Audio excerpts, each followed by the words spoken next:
Bapak Ibu, saudara-saudara sekalian, mungkin pernah mendengar atau Bapak Ibu sebenarnya ikut terlibat di dalamnya kalau Bapak Ibu ada dalam dunia pendidikan.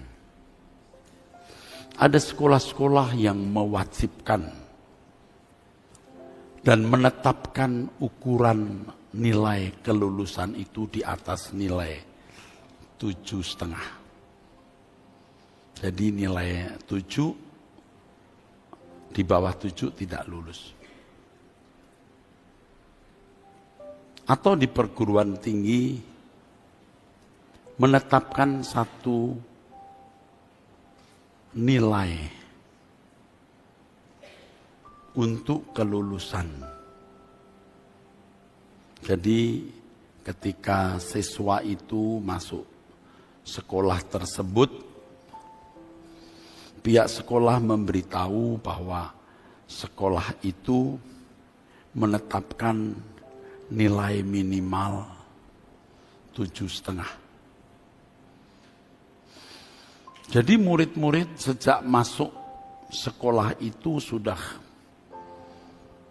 belajar giat untuk bisa mencapai nilai minimal 7,5 tersebut atau 7,5 tersebut, saudara.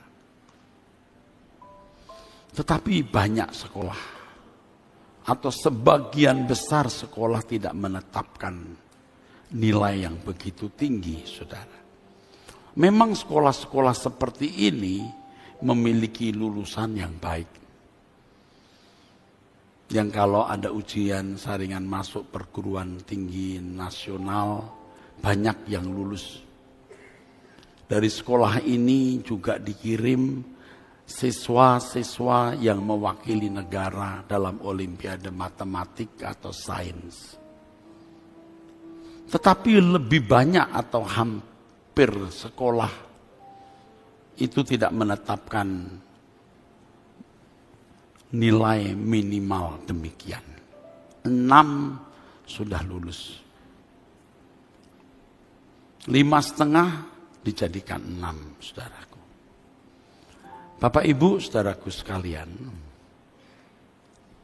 tahukah Bapak Ibu bahwa menjadi Kristen itu ditetapkan nilai minimal? Sekaligus standar yang harus dikenakan oleh orang percaya. Ketika Tuhan Yesus berfirman di Matius 5 ayat 48, kamu harus sempurna seperti Bapa di surga. Itu penetapan, saudaraku, standar yang harus kita capai. Kamu harus sempurna. Must be perfect.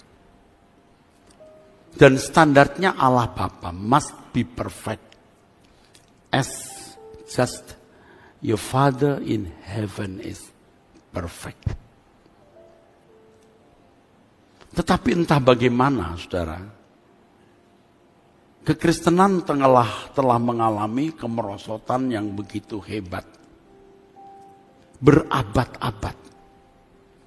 Dan perlu Bapak Ibu ketahui bahwa pertikaian antar teolog di abad 4, ya saudara, pertikaian mengenai doktrin sejak tahun 325 Masehi, yaitu yang ada di Konsili Nisea, lalu 380 Masehi di Konstantinopel, lalu Konsili di Kartago. Itu penuh dengan perdebatan, saudaraku. Kucil mengucilkan. Bahkan sejarah mencatat bunuh-membunuh. Seperti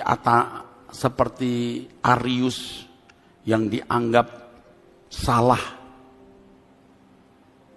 Dimasukkan penjara, dikucilkan, saudara.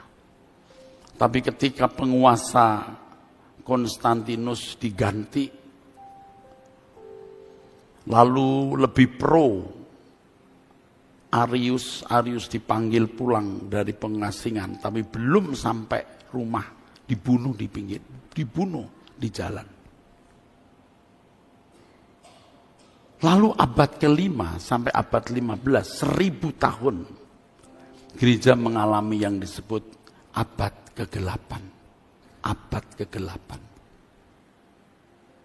1000 tahun, saudara. Gereja mengalami abad kegelapan. Lalu muncullah Martin Luther, Zwingli, Melanchthon, dan tokoh-tokoh reformator lain. Tetapi munculnya tokoh reformator ini juga diikuti dengan berbagai konflik.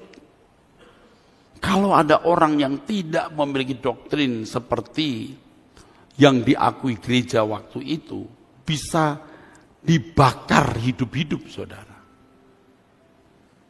Sejarah mencatat. Bunuh-membunuh, ada reformasi, ada kontra-reformasi, berdarah-darah. Menjadi saksi bisu itu sungai Rhine di Eropa, di mana orang-orang yang tidak sealiran dengan yang merasa paling benar menyembelih orang-orang Kristen. Luar biasa. Slaying. Gereja mengalami dekadensi atau kemerosotan yang luar biasa, saudara. Sampai kemudian awal abad 20, 1912, 1908, 09 lahir gerakan karismatik Pentakosta. Gereja mulai mengalami perubahan. Tetapi gerakan Pentakosta juga yang saya pahami tidak finishing well. Ya. Tahun 1950 terjadi kebangunan rohani yang hebat, yaitu kesembuhan-kesembuhan ilahi. Kalau di Indonesia tahun 1975, tahun 1980 muncul banyak persekutuan doa. Lalu muncul gereja-gereja karismatik, terus disusul dengan praise and worship. Muncul gereja-gereja di gedung-gedung besar yang dikenal sebagai mega church. Tetapi sekali lagi menurut saya belum selesai. Karena pengajaran yang diajarkan di gereja-gereja ini, yang saya pahami, saudara, tidak sesuai dengan ajaran Injil murni. Lahirlah yang disebut prosperity theology, teologi kemakmuran, yang fokusnya pada pemenuhan kebutuhan fisik. Bergulir sampai hari ini, saudara. Gereja tidak berani menetapkan bahwa mengikut Yesus itu harus sempurna. Saudara sendiri yang mendengar kalimat seperti ini juga mungkin tidak notice dengan benar. You must be perfect. 1 Petrus 1 ayat 16, kamu harus kudus. Kuduslah kamu seperti aku kudus. Dulu saya juga sudah mulai bicara mengenai kesucian, saudara. Tetapi saya tidak berbicara secara tegas. Karena ada kompromi-kompromi. Dan yang paling membuat rusak adalah mind control kita. Pikiran kita ini yang mengkotak-katik ayat Alkitab dan mencari pembenaran. Kita tidak tulus seperti anak-anak di hadapan Allah Bapa. Sehingga kita telah menurunkan tuntutan yang Tuhan Yesus sendiri tetapkan, you must be perfect. Karena kita tidak mau perfect. Misalnya di dalam Injil Yohanes dikatakan bahwa barang siapa ada di dalam dia wajib hidup sama seperti dia dan tidak berbuat dosa lagi. Lalu kita rubah ayat itu. Tidak terus-menerus berbuat dosa. Karena itu present, aktif, indikatif. Kita kan pinter nih. Artinya tidak terus-menerus berbuat dosa. Sekali-kali bisa. Curang, saudara. Dan saya termasuk yang curang itu. Kita kompromi. Nah, kalau pendeta saja tidak tegas kompromi, apa yang bisa dibagikan kepada jemaat sehingga kita menjadi gamang, nanggung, panas tidak, dingin tidak, mediokritas. Dan salah satu penyebab kita tidak berani memiliki integritas, kita tidak berjumpa dengan Tuhan. Kita tidak bersentuhan dengan Allah secara pribadi, saudara. Tadi jam 11 saya berkhotbah sesuatu yang sangat menarik sekali. Saya juga kemukakan di sini beberapa waktu yang lalu bagaimana saya mendidik orang-orang saya dengan suara kebenaran. Dan itu diakui bagus ajarannya. Tapi orang yang mengikut suara kebenaran ternyata tidak memancarkan keagungan, kemuliaan anak Allah. Di antaranya tetap menjadi pendeta, tapi bengis sekali, saudara. Perilakunya tidak menunjukkan sifat Allah Bapa yang penuh belas kasihan. Saya mulai kepikir kenapa ya? Dan saya sudah menemukan jawabnya. Dan saya sulit menjelaskan, tapi saya akan jelaskan karena terkait dengan apa yang saya khotbahkan. Saya mulai dari ini, saudara. Bangsa Israel itu secara individu tidak pernah bertemu Tuhan. Yang bertemu Tuhan itu hanya imam besar. Setahun sekali. Tetapi mereka bisa memiliki dinamika orang beragama. Dinamika orang yang berhukum. Dinamika orang yang memiliki etika, beradab. Tanpa bersentuhan dengan Allah. Dan memang demikianlah agama-agama pada umumnya, yaitu dikontrol oleh hukum yang tertulis. Tidak demikian dengan kekristenan. Karena kekristenan dinamikanya bukan dinamika hukum, saudara. Hidupnya tidak diatur oleh hukum yang tertulis. Must be perfect. Standarnya itu Allah. Bagaimana kita bisa berpikir, berperasaan seperti Yesus yang adalah model anak Allah yang memiliki kodrat ilahi, saudara. Yang mewakili Bapa yang tidak kelihatan. Kalau melihat wajah Yesus, melihat Bapa. Nah, Yesus naik ke surga dan Yesus memberikan amanat kepada kita. Seperti Bapa mengutus aku mengutus kamu, kata Tuhan Yesus. Ketika aku di bumi, aku mewakili Bapa. Aku menunjukkan siapa dan bagaimana Bapa itu.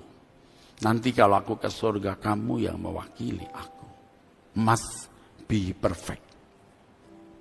Pengetahuan teologi sehebat apapun, suara kebenaran setajam semenakjubkan apapun, tidak akan terpersonifikasi, tidak akan pernah terperagakan, tidak akan pernah masuk di dalam kehidupan secara utuh tanpa campur tangan Allah. Jadi dibutuhkan perjumpaan dengan Allah. Kalau bangsa Israel tidak perlu ada perjumpaan pribadi, dinamika hidup mereka sudah bisa dikontrol hukum. Beda dengan kita. Mau sehebat apapun suara kebenaran, sehebat apapun khotbah, Harus tetap ada perjumpaan dengan Allah. Karena setiap kita harus dikontrol oleh Roh Kudus, oleh Roh Allah sendiri. Bapak Ibu nangkep gak maksud saya? Amin? Amin? Jadi pertemuan dengan Allah dalam doa itu tidak bisa digantikan dengan berjam-jam, berhari-hari, berbulan-bulan, bertahun-tahun di ruang perpustakaan. Seperti para teolog hari ini. Yang mengerti suara kebenaran. Kebenaran udah benar-benar benar. Kalau tidak berjumpa dengan Tuhan, tidak jadi daging. Daging dalam rohmu.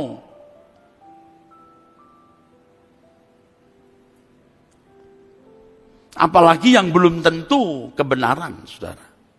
Ini suara kebenaran. Kebenaran benar-benar benar.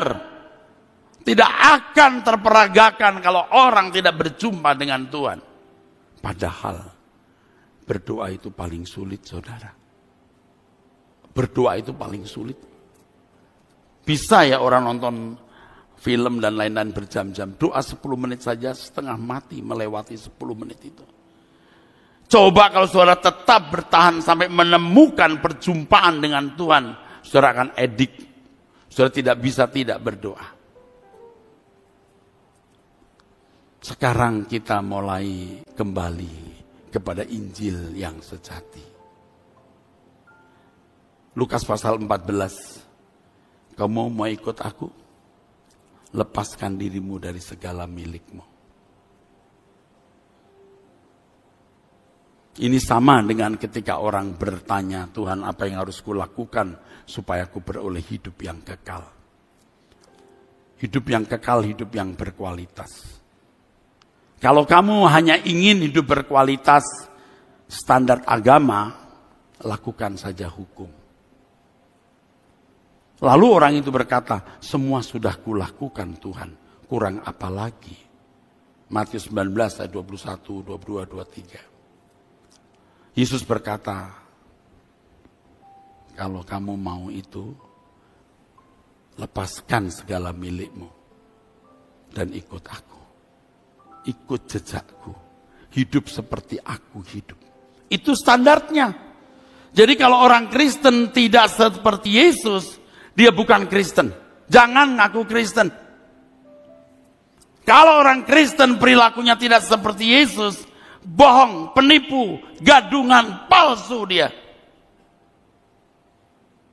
Katakan amin. Jangan gitu dong Pak, kita ini kan proses terus.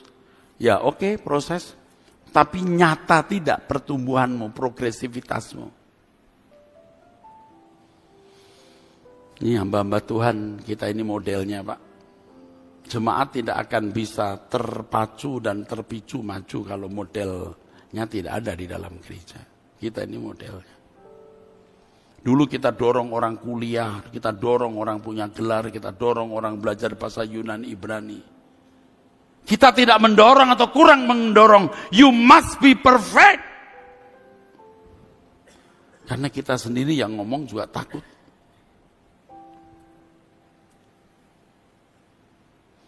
Saudara mengerti yang saya sampaikan? Saudara mengerti? Saudara menerima? No choice. Kristen yang benar itu begitu.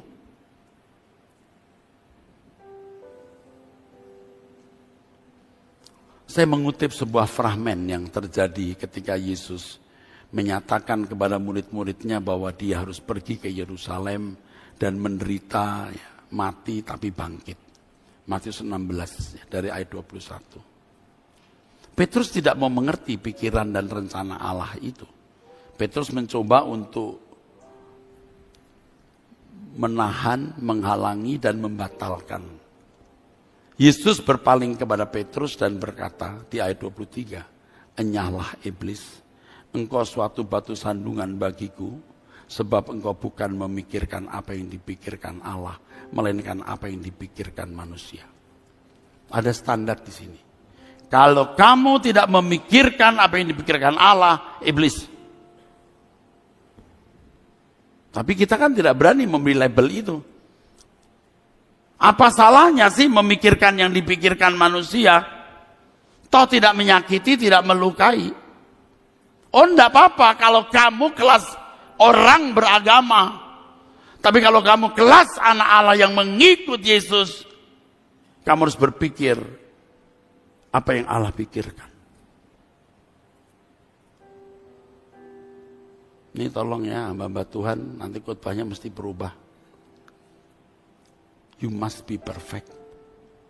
Main-main tidak bisa. Satu kata pun tidak boleh salah kalau bicara. Apalagi kalimat. Saya tidak membuat ukuran sendiri, saudara. Ini bukan ukuran baru, ini ukuran yang Yesus tetapkan. You must be perfect. Kuduslah kamu sebab aku kudus. Artinya seperti kekudusanku, begitu kekudusanmu. Saya bicara ini juga sebenarnya membuat pertaruhan. Artinya saya sedang mendeklarasikan satu standar yang membuat orang menguji hidup saya.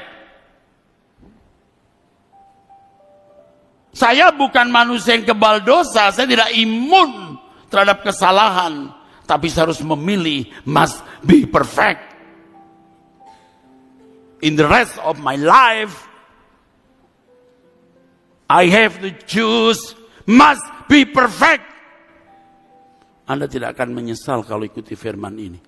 Katakan amin. Kesucian itu keharusan.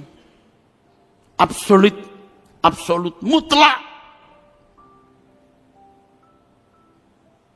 Saya kalau khotbah begini juga asik, saudara. Saya karena khotbah kepada diri saya sendiri. Ini kan kelas saya. Ini bukan kelasnya saudara saja. Ini kelas saya. Khotbah ini khotbah yang mesti disampaikan untuk si Erastus.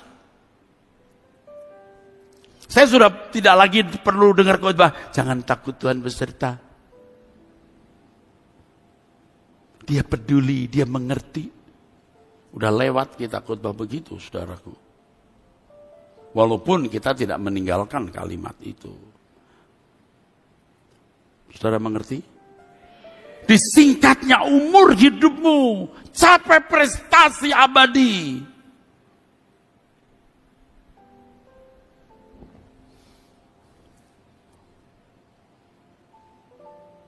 Enyahlah iblis, engkau suatu batu sandungan bagiku, sebab engkau memikirkan apa yang sebab engkau bukan memikirkan apa yang dipikirkan Allah, melainkan apa yang dipikirkan manusia. Anda ngerti nggak? Enyahlah iblis karena kamu memikirkan apa yang dipikirkan manusia.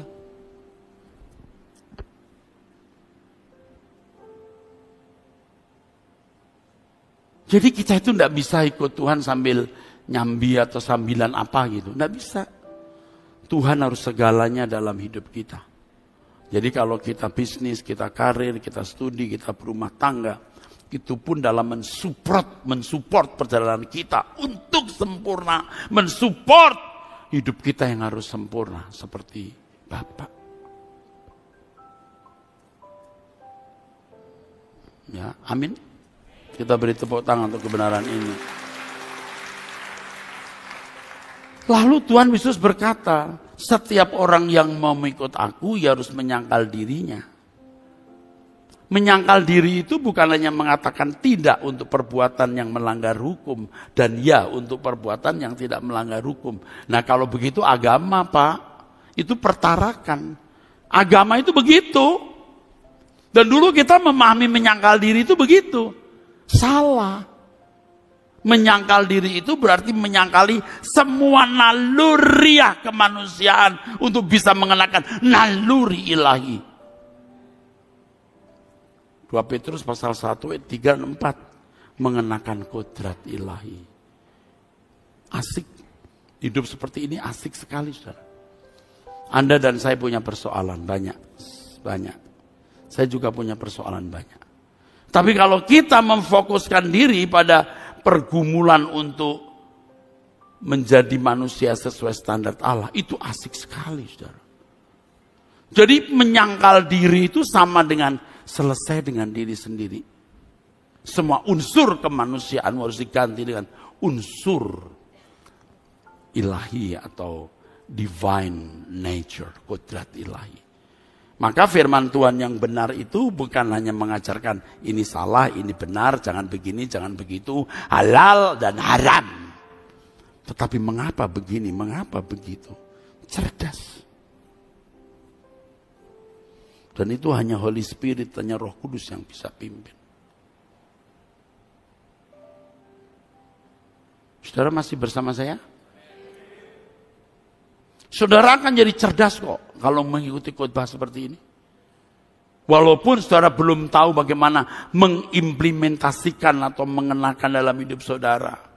Saudara akan jadi cerdas. Oh begitu ya standarnya. Oh harus begitu yang harus dicapai. Kalau enggak kita ini seperti petinju asal memukul. Pelari yang asal berlari tidak tahu garis finishnya.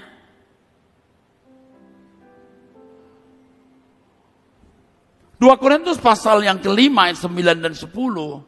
Paulus mengatakan, aku berusaha.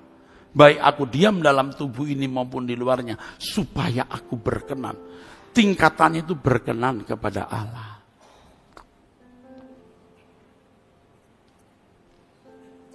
Kepada kamu anak-anak muda, kamu harus selamatkan dirimu. Jangan ikut dunia yang jauh dari standar. Bapak Ibu juga jangan sibuk dengan segala hal. Kasihan saudara, punya hidup hanya sekali. Saudara tidak mencapai apa yang mestinya bisa kita capai. Mestinya bisa kita capai.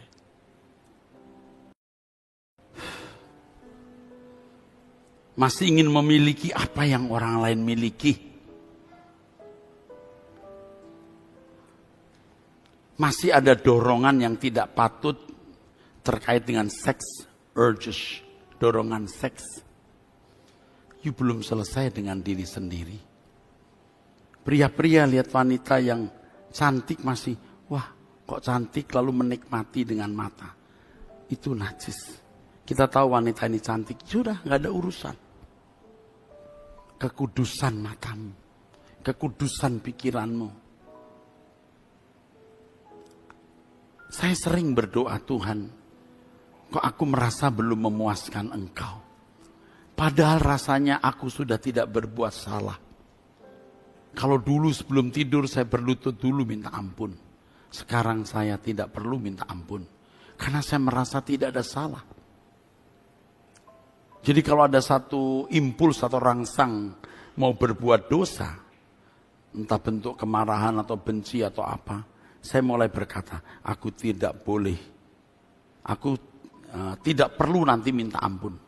Artinya, aku jangan bikin salah sehingga aku harus minta ampun. Walau demikian, saudara, saya masih merasa, kok rasanya belum ya memuaskan hati Tuhan. Lalu saudara tahu apa yang saya dapatkan dari pergumulan. Memang kamu tidak berbuat dosa, Eras. Tapi potensi dosa masih ada padamu.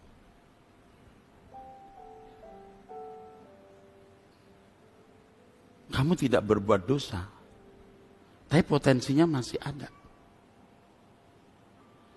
Itu yang membuat saya bisa menjawab ketika ada orang bertanya di Abam, Pak, saya sudah hidup benar, hidup suci. Tapi kenapa ekonomi saya begini begitu?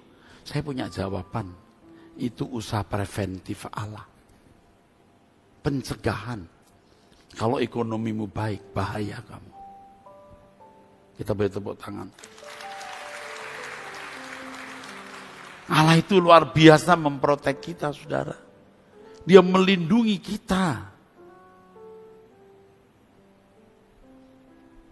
Kita kalau punya niat tekad untuk hidup berkenan, Tuhan akan jagai kita sempurna.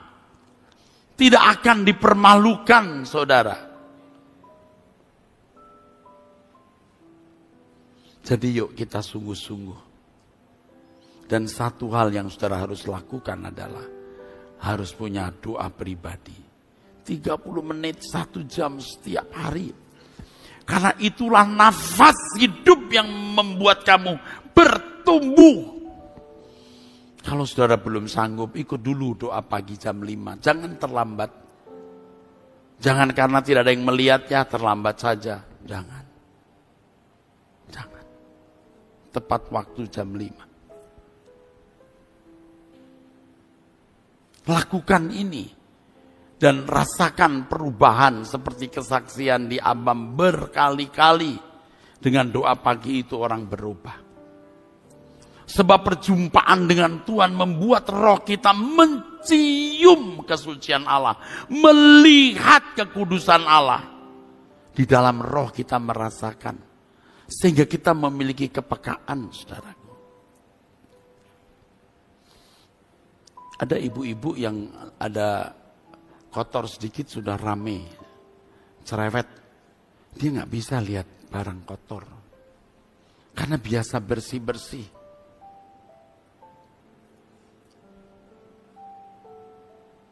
Dulu kita bisa ke restroom model bagaimanapun. Tapi karena bertahun-tahun kita tinggal di rumah yang bersih, yang toiletnya juga bersih. Toilet juga bisa tempat rekreasi, ada buku di situ. Kita baca. Lalu kalau kita ke toilet, saya suruh dulu staf saya, kau masuk kau lihat dulu bersih enggak.